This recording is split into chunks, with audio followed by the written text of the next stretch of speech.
this seals the glass tube chamber. I was wondering how they did this, you know, and but it's high temperature silicones and so on, and ceramics that allow me to heat this toaster up. It goes up to 1200 degrees Celsius. The sweet spot is about 800 degrees Celsius. 750 to 800 degrees Celsius on a high temperature. That's why these are broken solar cells, because I need a silicon wafer that can take those temperatures without melting. Because I did glass slides before an experiment and it melted inside and destroyed, you know, my other glass tubes. Because I have other glass tubes, I just got a new one back that is twice that size, but they broke, okay? And the reason this broke is because I had glass slides in there that melted in there, and then when it contracted, the difference in density of the glass caused it to crack, and then eventually it broke after I did some other experiments. But I had a reduced size that I use. I haven't used this size yet, but I have the bigger replacement. But I want to try this smaller size, because now that I can break these silicone wafers up, I can use a smaller diameter experiment. Now, what we do is we have it building up the temperature, and it'll get up to 800 degrees Celsius in about 10 minutes. Now, the first thing I want to do is I want to open up the valves. I put the feed gases into here. Which is the argon? Is that what it is? It's argon and or helium as the inert gas field. Which is over here. And then I want to do the carbon source, which is either carbon dioxide or carbon monoxide, depending on what gas you want to do, or acetylene. Acetylene works the best. It's C2H2. When you get it up to a certain temperature, it breaks the bond of the carbon and the hydrogen. And anybody that's used torching or welding, and you pop and you light your torch, and that black soot that goes up, that's what I'm doing. I'm creating that black soot under a controlled environment, and with a nickel, cobalt, iron, there's different variations and permutations of, you know, samples that I do on this stuff, and I got finished cleaning up. I was doing this for Frank.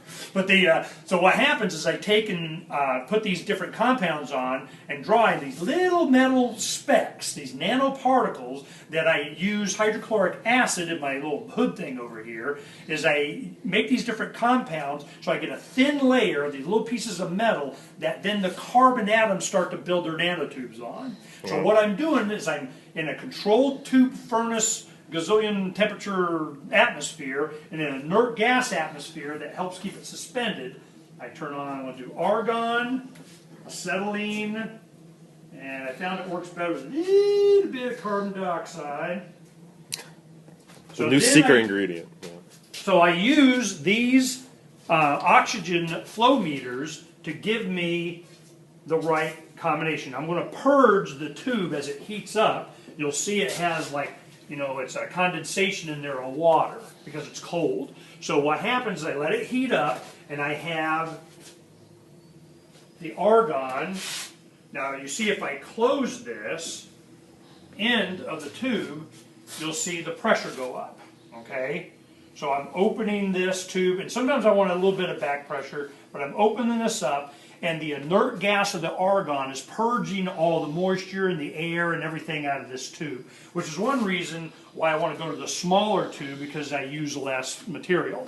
So I'm going to go ahead and do that. I'll let that go for like 10 minutes. When it gets up to 800 degrees Celsius, then I'll go ahead and turn this on, and I'll start to turn on the carbon. And from experience doing 100 and something experiments, I know the combination, the right temperature, and the pressures and all that. Because that's another thing I want to play.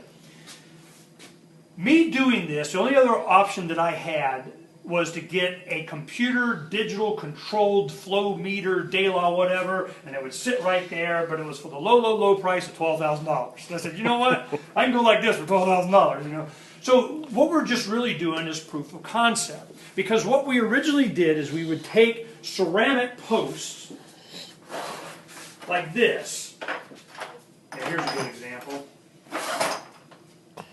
This ceramic would be in a square post, and I would cut this out on a tile saw to give me the surface area that I wanted and access to it.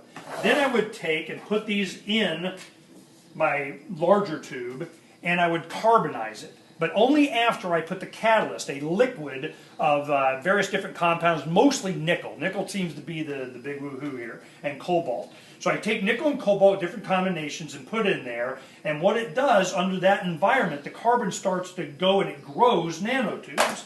And you can see the difference in the compound. You put the little stuff in there, and you can see where it starts to build it and where it doesn't.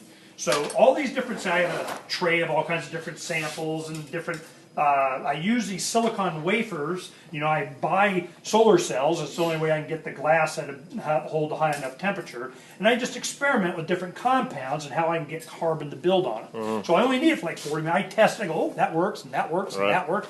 So then I keep a log. I got a book over there, and where is it? Yeah, here it is. All right.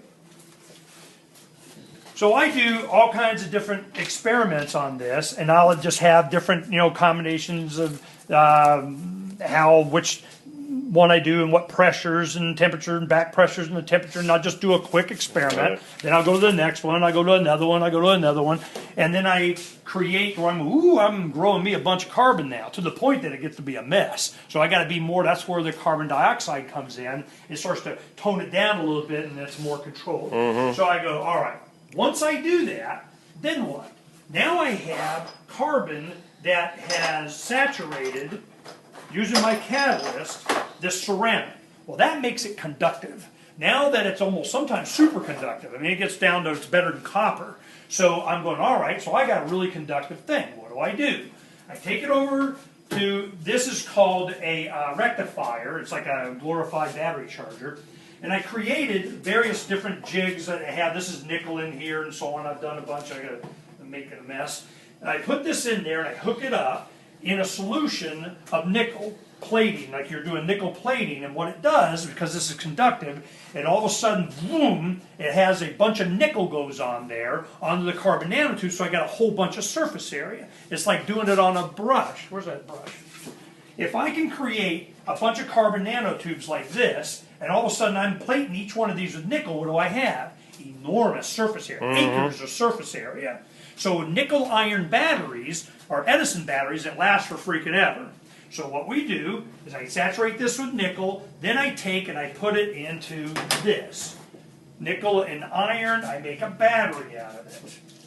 And I create the element, and that's potassium hydroxide, and then I test it. Now I gotta wash my hands because I got a face, whatever. Why I have this.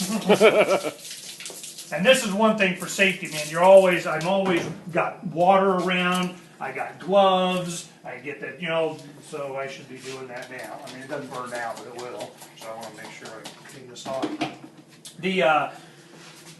So what we do is we take this and we're going, all right. If I can take this battery and I put it on a battery analyzer over there and I test it and I go, all right, how am I doing? Well, I'm making power. It can store it. It lasts this long. It does. Then you got to take the surface area and the weight of and how much nickel you use, and you extrapolate it. Was I successful? Yes. I have been able to make a nickel iron battery using plated nickel on carbon. Now what? Well, the big secret, I can see what's really coming. It is the carbon nanotube manufacturer. That is where all the sweetness is. So as I was working on using this to make nickel iron batteries and increase the energy density on these, all of a sudden I start finding out that, it's all about making those nanotubes. So that's what I'm doing. I have more experiments. So what did I need? I needed a bunch of high temperature glass to use. So I had to buy new silicon, solar wafers that I could break them up and create a bunch of different samples. That's what I'm doing now. So I'm cleaning it up, rechanging, refurbing, getting all ready to start doing YouTubes, wearing my wig and, you know, inspiring 12-year-olds to get back in their lab to start original discovery, learning things. That's why I'm doing this, because I went through this with a space race. All of a sudden, we went decades without any private whatever, and I'm like, I'm not doing that again, because I know what nanotubes can do. And this was started, they had the discovery of this and the capacity in the mid-'80s. This is all university, military, DARPA, we control and it's ours, and you don't need to know how we'll patent it kind of crap. No, before that happens, I'm just doing it, and everybody knows how to do it, and here we come. That's why.